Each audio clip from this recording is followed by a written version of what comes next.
ఏలూరు జిల్లాలో టీడీపీకి big shock తగిలే అవకాశాలు కనిపిస్తున్నాయి. టీడీపీ సీనియర్ నేత మాజీ ఎంపీ మాగంటి బాబు ఆ పార్టీకి గుడ్ బై చెప్పే యోచనలో ఉన్నారు. ఏలూరు ఎంపీ టికెట్ ఆశించి భంగపడిన మాగంటి బాబు టీడీపీ వీడనున్నట్లుగా ప్రచారం జరుగుతోంది. ఇప్పటికే ఆయనతో వైసీపీ కాంగ్రెస్ పెద్దలు టచ్లోకి వచ్చినట్టుగా తెలుస్తోంది. మాగంటి బాబుకు సన్నిహితుడైన ముద్రగడ పద్మనాభంతో వైసీపీ నేతలు చర్చలు జరిపిస్తున్నారు. అన్నీ కుదిరితే 2 రోజుల్లోనే సీఎం జగన్ సమక్షంలో వైసీపీ కండువ కప్పుకున్న అవకాశాలున్నాయి. మరోవైపు మాగంటి బాబుకు కాంగ్రెస్ నుంచి ఆహ్వానం అందినట్టుగా తెలుస్తోంది. ఇప్పటికే మాగంటి బాబుతో కాంగ్రెస్ నేతలు చర్చలు జరిపినట్టుగా ప్రచారం జరుగుతోంది. ఏలూరు ఎంపీ టికెట్ ఇస్తామని కాంగ్రెస్ హామీ ఇచ్చినట్లుగా తెలుస్తోంది. మరి మాగంటి బాబు ఏ నిర్ణయం తీసుకుంటారని ఉత్కంఠగా మారింది.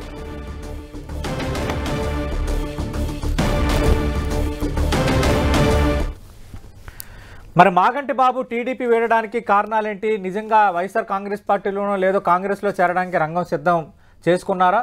పూర్తి వివరాలు అందించడానికి మా టీడీపీ వ్యవహారాల ప్రతినిధి రవిచంద్ సిద్ధంగా ఉన్నారు. రవిచంద్తో ఒకసారి మాట్లాడదాం. రవిచంద్, మాగంటి బాబు పార్టీ వేయడానికి ప్రధాన కారణం ఏంటి? కేవలం టికెట్ అయినా ఇంకా వేరే ఇతర కారణాలు ఉన్నాయా? ఆయన దారి ఎటంటే ఏం చెప్తారు? సతీష్, మాగంటి బాబు టీడీపీలో చాలా సీనియర్ నేతగా ఉన్నారు. ఆయన 2009లో అప్పుడు వరకు కాంగ్రెస్లో కొనసాగారు. రాజశేఖర రెడ్డి క్యాబినెట్లో మంత్రిగా కూడా పనిచేశారు. కానీ 2009లో అనూహ్యంగా టీడీపీలోకి వచ్చారు. అప్పుడే ఏలూరు పార్లమెంట్ స్థానం నుంచి పోటీ చేసి ఓటమి చెందారు. కానీ 2014లో ఆయన గెలవడం జరిగింది. పార్లమెంట్కి వెళ్ళారు. ఏదైతే ఒక వర్గాన్ని మొత్తం కూడా ఏదైతే ఏలూరు జిల్లాలో అంటే పశ్చిమ గోదావరి జిల్లాలో ఒక వర్గం అయితే మాగంటి బాబుకు ఉందని చెప్పుకోవచ్చు. ఎందుకంటే వీరికి కుటుంబ నేపథ్యం కూడా ఉంది. వీరి తండ్రి మాగంటి రవీంద్రనాథ్ చౌదరి కాంగ్రెస్లో కూడా చాలా సీనియర్ నేతగా ఉన్నారు. వీరి తండ్రి మాగంటి వరలక్ష్మి కూడా జిల్లా మొత్తం కూడా వీళ్ళకి వర్గం ఉంది. ఆనాడు ఎన్టీఆర్ గాలిలో కూడా వీరు జడ్పీ చైర్మన్గా వీరి నాన్నగారు గెలిచిన పరిస్థితుంది. ఈ నేపథ్యంలో జిల్లా మొత్తం పట్టుగలిగిన నేతగా మాగంటి కుటుంబానికి పేరుంది. అయితే ఇప్పుడు అనూహ్యంగా 2019 ఓటమి తర్వాత మాగంటి బాబు కుటుంబంలో జరిగిన విషాదకర సంఘటనల నేపథ్యంలో ఆయన కొంత రాజకీయాలకు దూరంగా ఉన్నారు. అయితే అనూహ్యంగా ఒక 1 year నుంచి ఆయన మరలా తనకి పార్లమెంటు స్థానంపై ఆసక్తి ఉంది. ఆ పార్లమెంటు స్థానం ఏలూరు పార్లమెంటు స్థానం అని అడుగుతూ ఉన్నారు. ఈ నేపథ్యంలో చంద్రబాబు కూడా కొంత పరిశీలించారు. కానీ బలహీన వర్గాలకి ప్రాధాన్యత ఇవ్వాలనే నేపథ్యంలో ఇదంతా కూడా బీసీలకు ఇవ్వాలని చెప్పి చంద్రబాబు భావిస్తున్నారు. ఈ నేపథ్యంలోనే మాగంటి అభ్యర్థిత్వాన్ని చంద్రబాబు పక్కన పెట్టారు. కానీ మాగంటి బాబు అయితే నొచ్చుకున్నట్టు కనిపిస్తుంది. ఎందుకంటే తనతో సంప్రదించలేదనే బాధ ఆయనలో కనిపిస్తుంది. అదిగాక చాలామంది ఏదైతే ఈ సీటుకు సంబంధించి బీసీల కన్నా కూడా ముందు ఏదైతే భాష్యం రామకృష్ణ కావచ్చు, డాక్టర్ పవన్ కావచ్చు, ఖమ్మంపాటి రామ్మోహన్ కావచ్చు, తదితర కమ్మ సామాజిక వర్గ నేతలని పరిశీలించినప్పుడు కూడా తన పేరు పరిశీలించలేదనే బాధ ఆయనలో ఉన్నట్టుగా మనకి కనిపిస్తుంది.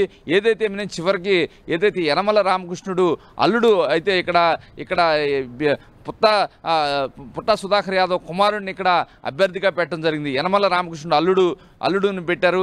ఈ నేపథ్యంలో కొంత అయితే పార్టీలో ఏదైతే ఇప్పుడు వరకు కూడా ఆ సీట్ను ఆశించిన గొర్రెముచ్చు గోపాల్ యాదవ్ కూడా కొద్దిసేపటి క్రితమే సీఎంను కలిశారు. ఈ నేపథ్యంలో ఏలూరు పార్లమెంట్ సీటు విషయంలోనే మనస్తాపానికి గురైన మాగంటి బాబు కూడా పార్టీని వేడాలని నిర్ణయించుకున్నట్టు తెలిసింది. చంద్రబాబుతో కూడా గతంలో తన పార్లమెంటుపై తన ఆసక్తిని తెలియపరిచారు. ఎందుకంటే ఈ 5 ఏళ్లలో ఆయన కుమారులిద్దరు కూడా మరణించారు. ఈ నేపథ్యంలో ఆయన కుటుంబం విషాదంలో ఉంది కాబట్టి కొంత రాజకీయాలకు దూరంగా ఉన్నారని చంద్రబాబు కూడా భావించినప్పటికీ కూడా ఆయన కొంతకాలం క్రితం తన ఆసక్తిని అయితే కనబరిచారు, నేను పోటీ చేస్తానని.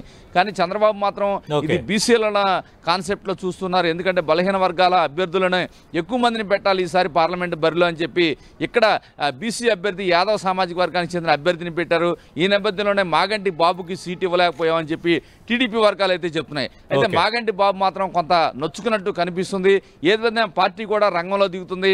ఆయన్ని బుజ్జగించేందుకు కూడా కొంతమంది నేతలు ప్రయత్నిస్తున్నట్టు మనకు తెలుస్తుంది. ఎందుకంటే టీడీపీ అధినేత చంద్రబాబు కుప్పంలో ఉన్నారు. చంద్రబాబు దృష్టికి తీసుకువెళ్ళిన తర్వాత కొంత బుజ్జగించేందుకు సీనియర్ నేతలు రంగంలో దిగే అవకాశం అయితే కనిపిస్తుంది. సతీష్, రైట్ రవిచంద్.